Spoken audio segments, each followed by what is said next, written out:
Najee's driving because he drove 9.5 hours to get to his pro day, which is very nice of him to do that. That's what we'll transition right into. Najee Harris could not fly back for the pro day happening in Alabama because of a big storm. He got in a car, drove 9.5 hours, said, I'm going to be there for my teammates. And also potentially chat with some scouts. But also, I know that no stupid storm is going to hold me back. I'm going to drive. I'm a big Najee Harris fan. I like that kid a lot. Well, you had him on the show, right? Yeah.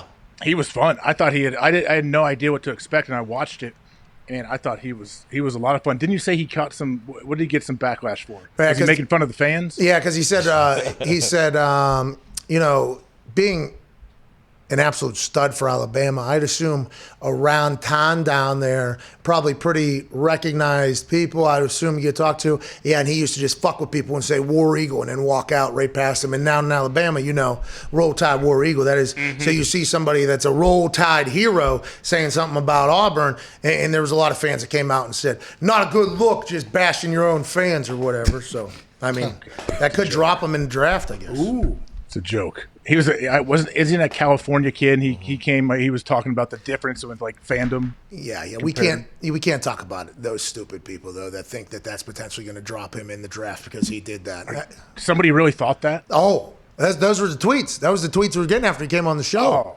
I think if I was a GM and I watched that, his stock would go higher. Not because of what he said about the fans, but because he showed like personality. I'm like, this dude would be great in any locker room. He seemed like a very fun, positive dude. Yeah, and I don't think that gets talked about a lot on these interviews. It always feels like people are looking for the gotcha statements. But I think it's not a bad idea to look like, will that guy fit in with our culture? Like, is that a guy we want in the locker room? And I think there's a couple people we've talked to on this show that my entire thoughts of them changed completely in a positive way, I think, after like seeing them. And I do believe that I would assume there's some scouts in the NFL that watch like interactions that people have with the media, and they're like, all right, are they going to give away our entire playbook? And are they going to be absolutely insufferable to be around in person? That is a big deal, Yeah, and also, like, if we do end up giving this guy a second contract, what's he going to be like? Like, yeah, how does he fit in? Can you imagine talking to some guy?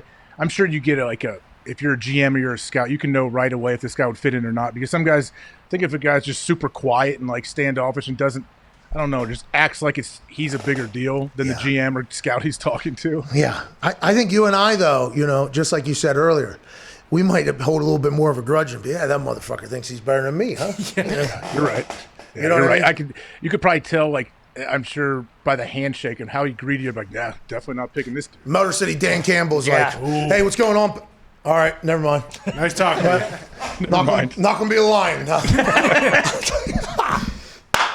I hope Dan Campbell has success. Yes. But that's a guy, after your interview, everyone was like, man, how can you not root for this guy, to your point? Yeah, and very early, I guess, in Motor City Dan Campbell's introduction to the everyday lexicon, it was not as positive. Yeah, no. I don't think so. Fucking Dan Campbell. Nobody wanted to be the coach. What if he would have came out and said, nobody wanted to be the coach here? People were talking about me getting this job over him, but I was the only one that would take it. Get off my fucking ass.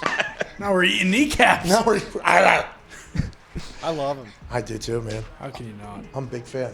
All you have to do is win, and you can do whatever you want as the head coach. Winning cures everything. Everything. But just a little bit of failure. Let's zoom in on that thing right there.